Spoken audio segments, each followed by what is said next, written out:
Hello everyone, welcome to JS collections 9 to 5. ఈరోజు మన కలెక్షన్లో ఖాదీ కాటన్ అయితే మన ఛానల్ని హల్చల్ చేస్తున్నాయండి.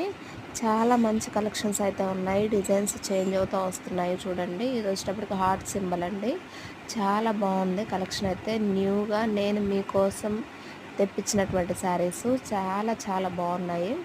830 రూపీస్ విత్ ఫ్రీ షిప్పింగ్ అండి. ఖాదీ కాటను మంచి కలెక్షన్స్ అయితే మన ఛానల్లో ఉన్నాయి. ఫ్లోరల్ డిజైన్లో, ప్లెయిన్లో మీకు ఎట్లా కావాలంటే అట్లా ఉంది మన ఛానల్లో. ఈ ఖాదీ కాటన్కి సంబంధించి అయితే దాదాపుగా ఖాదీ కాటన్లోనే చాలా డిజైన్స్ అయితే నేను షేర్ చేశాను. నేను మీకు ఏది నచ్చినా మీరు ఆర్డర్ ప్లేస్ చేసుకోవచ్చు. ఓన్లీ ఇవి మాత్రం 830 రూపీస్ విత్ ఫ్రీ షిప్పింగ్ ఉంటుందండి. మనకు పడ్డ రేట్ని బట్టి కొంచెం అడ్జస్ట్ చేసి పెట్టాను నేను మీకు. చాలా చాలా బాగున్నాయి కలెక్షన్ అయితే. మిస్ చేసుకోవద్దు. 830 free shipping. Thank you for watching.